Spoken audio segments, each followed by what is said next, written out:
So I'm here today with Adi Gray, a colleague I've been working with for over 10 years. We're in Ripon at the Karate Dojo in North Yorkshire. Tell us a little bit about your dojo, first of all. About the dojo, we've been here for, how long have we been here for? 30 years next year. But we've been in this dojo for 8 years, but we've just expanded it over the last year or so.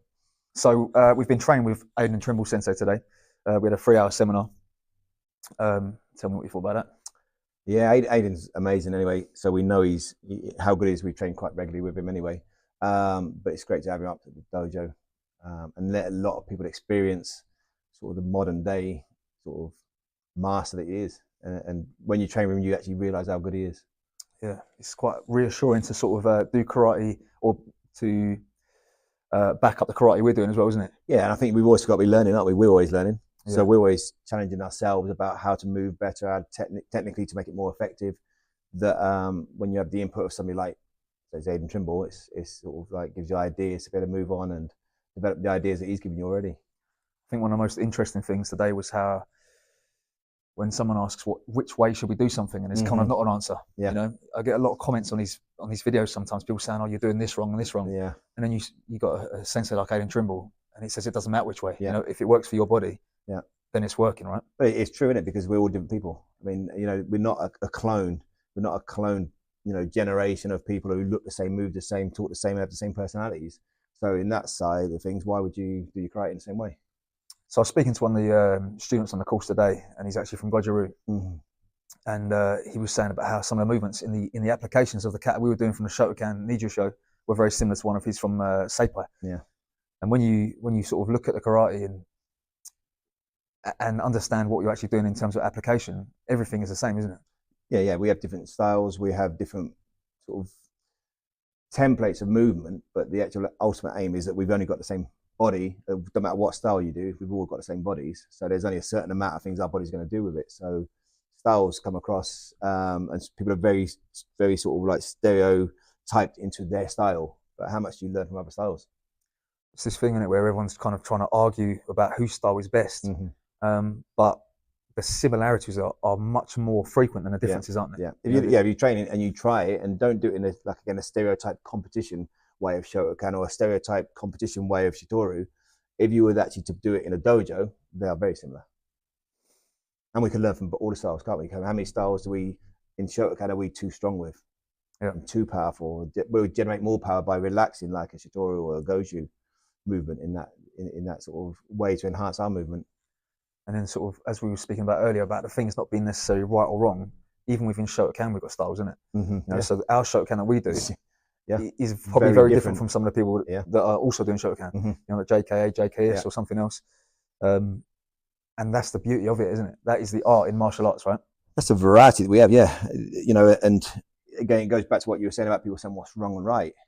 I mean, like who is to say what is wrong, what is right? You know, if I go and model myself on a position that I see in a picture and I won't give in until my body looks like that picture, is that the right thing for my body? And this is when you get a lot of injuries and stuff in it long term, because people are trying to fit into certain shapes that don't fit them. I mean, obviously the Japanese have different structures of their bodies compared to Westerners, you know. And when we're trying to fit into those shapes that are not good for our joints, that's why you get a lot of people with knee replacements and hip replacements in karate. Yeah, and then you lose, you know, longevity. You should train for longevity, shouldn't you? But absolutely, that is moving correctly. Yes. Yeah, agreed. There's another one there with that movement as well, is, you know, since Aidan said it today, didn't he, about the foot position, you know, the feet position in sort of different people, different ages or whatever, you know, whatever sports they've done might have like molded their body in a certain way. It's not about the position being perfectly in that position of the foot, but the feet have got to be in the correct position to allow the body to be in the correct position, for the hip distribution to be correct. You know, it's not just get your foot on that line and get your foot on that line, otherwise it's wrong. I think that comes from teaching masses of people, isn't it? You know, when you're teaching a large group of people, it's easier to say that foot has to be here and that foot has to be here, because then everyone does it, right? Yeah. But in reality, everyone should have their own way of doing it, shouldn't they? As he said earlier, you know, certain people with ankle injuries and stuff can't get their feet in that position. So why should they have to force it? But that doesn't make them wrong. No. Because it doesn't look like somebody who has got hyperflexible ankles. I mean, I think our kind of direction of Shotokan, at least, is function, isn't it, over kind of aesthetics. Yeah. You know? Yeah, and that's why. But then we would substitute, or not substitute, but we would bring in the yoga. We would bring in other understanding of movement or other styles, other martial arts that you'd actually understand and look at them and go, well, they move so much better in that instance, or boxing or whatever. It doesn't have to be anything in particular, does it? But you always learn from movement, from dancers. You know, why can't you learn from how a dancer moves efficiently and effectively? This is something also I get a little bit on this channel, really. You mentioned yoga, and you have yoga sessions here in the dojo or in the center as well, right? And a lot of my kind of angle with karate is that I enjoy bodybuilding with it, right, or weight training. And people tend to think that I am saying that you must do weight training, but actually what I'm saying is you need to condition your body and strengthen your body, and whatever the vehicle to get there is down to you. You know, for me, I like to do weight training. I also do some sort of mobility stuff I've learned in yoga sessions myself, actually. But it doesn't matter if you're doing calisthenics or yoga or Pilates or weight training, something to strengthen your body is going to improve your performance, isn't it? Yeah. But that goes through the breathing. You know, even you look at how to breathe, and if you breathe better, how many people do we teach that? And we have to be reminded to ourselves, obviously, we're all training the same, but our breathing is working against us, not with us. But if you're working with your body in yoga to breathe, or another bodybuilding or weightlifting, you have to learn to breathe correctly. And you have to implement that into your karate. It's just about being aware of your body as well, isn't it? You know, whether it's like for me in the gym or in yoga or whatever, being conscious of your position of your body and the alignment and the structure and stuff is massively beneficial for martial arts. But we know our bodies better than anybody else. For sure, yeah. So somebody telling you to do this or do that shouldn't always be taken as the right way, should it? Yeah, it's true.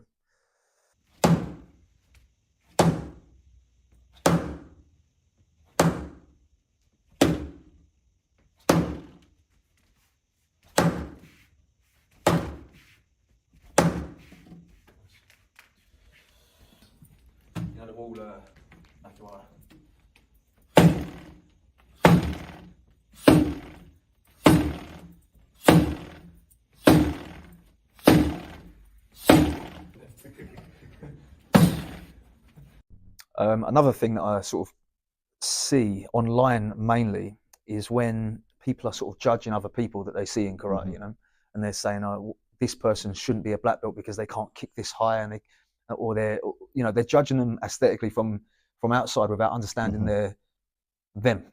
Yeah, you know, and we've spoken about this a lot, haven't we? About how, and we mentioned it even earlier, that karate should fit you and it should be for yourself, innit? And your own path and your own journey is yours, isn't it? Yeah. You know, it's not to be judged by outside people. Yeah. And another video I've done recently talking about this kind of stuff was that people are judging it based on their own dojo's requirements. You know, different dojos will have different things that they consider to be correct or what they're after for a certain grade. You know, it doesn't matter, does it? No. You know, as long as you're improving within your dojo under the rules that your dojo is setting, then as long as you're doing it healthily, safely, and effectively. You know, at the same time, you know, you're aware of people's, you know, this 2024, and it's a mental awareness of people's, you know, what they're going through, like you said, in their journey and stuff. It does have an impact on physically, you know, how you're thinking and how your mindset is does have effect on how you physically move. You know, so again, if you just judge anybody by a physical movement or a physical position or a picture, you know, but how did they get there? And again, it goes back to the same thing as when people judge it by a picture. You know, it's very easy to judge a picture in the finished position. But the middle position that we were talking about today in the course, the middle position is the important part, and that bit hasn't been snapped, or that bit hasn't been videoed, or it hasn't had the picture image, you know, showing the transition and the movement and the application. It's only showed the beginning and the end. So somebody may not have a great ending, or it may not, you know, what people say, oh, that foot should be there, that foot should be this position, or whatever. But what about the middle bit was amazing.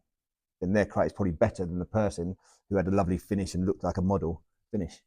Yeah, this is a thing as well when people are talking about application of techniques, and where I think, I mean, anyone can do whatever they like to do, right? And they can apply techniques how they like. But for me and for us, as we say, the middle section is the application. And people end up judging Agyuki, for example, a rising block, and saying, "Oh, your body's open." Yeah. But this is not the block. It's not how it works. Yeah. You know, it's as you say, it's getting there in the middle. The all the action happens here in the middle, and the end position is irrelevant if it's open because you're not in that position. You're not fighting someone from that position.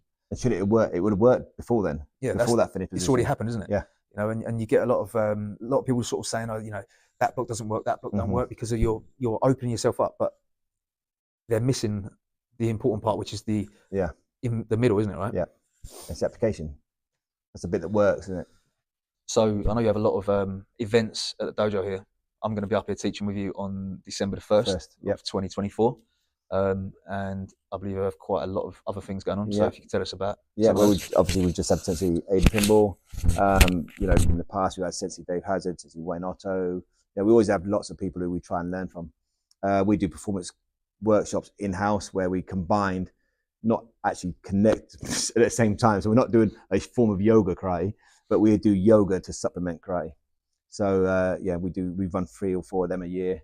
But it's just trying to keep it teaching in the same people you trust, and also in the same road you want to follow, rather than just branching off, trying different people here, different people there, not having a road to follow.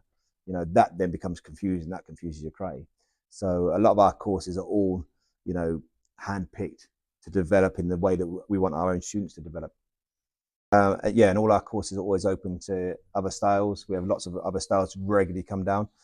So we're not worried about the style, your affiliation. It's training. It's training. That's how it should be done correctly. And a lot of people will sort of like preach that it should all be done that way, but they still don't actually do it. But this is genuinely open to anybody.